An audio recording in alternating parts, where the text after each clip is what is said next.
আল্লাহ আলোকে প্রতিবিম্বিত করেন আর তিনি হলেন নূর। আমি এটা ঠিক বুঝতে পারিনি। ভাই একটা প্রশ্ন করেছে আল্লাহ এবং নূর নিয়ে। ডক্টর উইলিয়াম ক্যাম্বেলের কথার উত্তরে আমার ব্যাখ্যাটা সে বুঝতে পারেনি।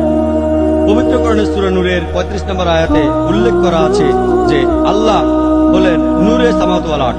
তিনি আকাশমণ্ডলী এবং পৃথিবীর জ্যোতি, তিনি হলেন আলো।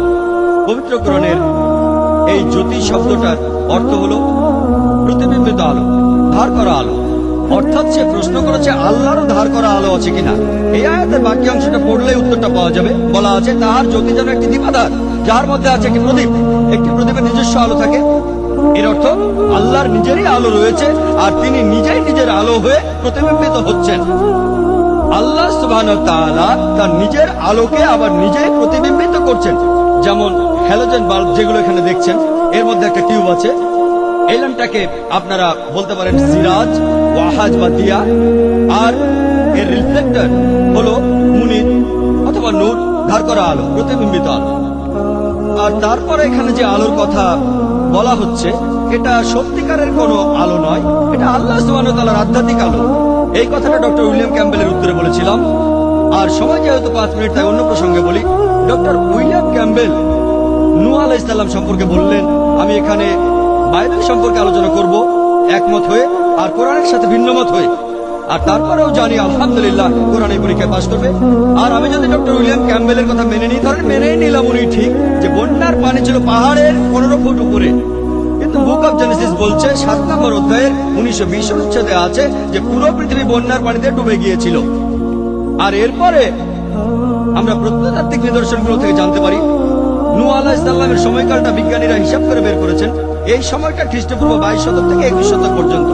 আজকে আমরা প্রত্নতাত্ত্বিক নিদর্শন থেকে জানতে পারি যে ব্যাবিলনের রাজবংশের 3য় রাজা আর মিশরের রাজবংশের 11 রাজা 22 শতক আর 21 শতকে রাজত্ব করেছে।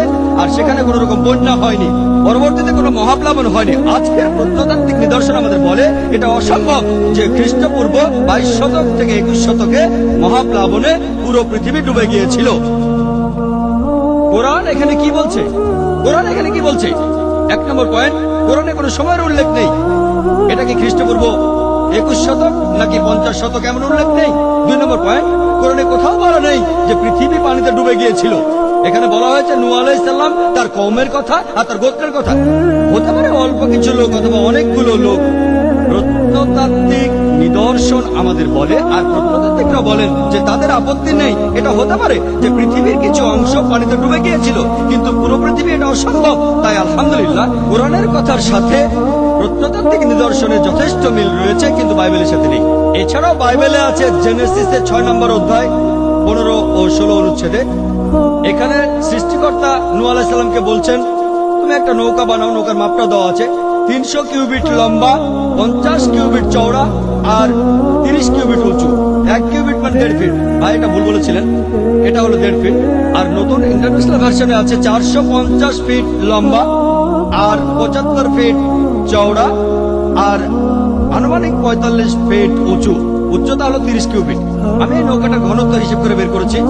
এই ঘনত্বটা প্রায় 15 লক্ষ কিউবিক ফিট আর আয়তন হলো 33,750 স্কয়ার ফিট। আর বাইবেল বলছে নৌকায় 3টি তলা ছিল, প্রথম তলা, দ্বিতীয় তলা, তৃতীয় তলা। তাহলে 3 দিয়ে গুণ করলে আপনারা পাবেন 1,01,250 স্কয়ার ফিট। এই হলো আয়তন। চিন্তা করেন পৃথিবীর প্রত্যেকটা প্রাণীর 1 জোড়া করে সেই নৌকায় উঠেছিল। 1,01,250 স্কয়ার ফিট। চিন্তা করেন এটা কি সম্ভব? পৃথিবীতে লক্ষ লক্ষ প্রাণী আছে। আমি যদি বলি এই অডিটোরিয়ামে আজকে 10 লক্ষ মানুষ আছে, বিশ্বাস করবেন?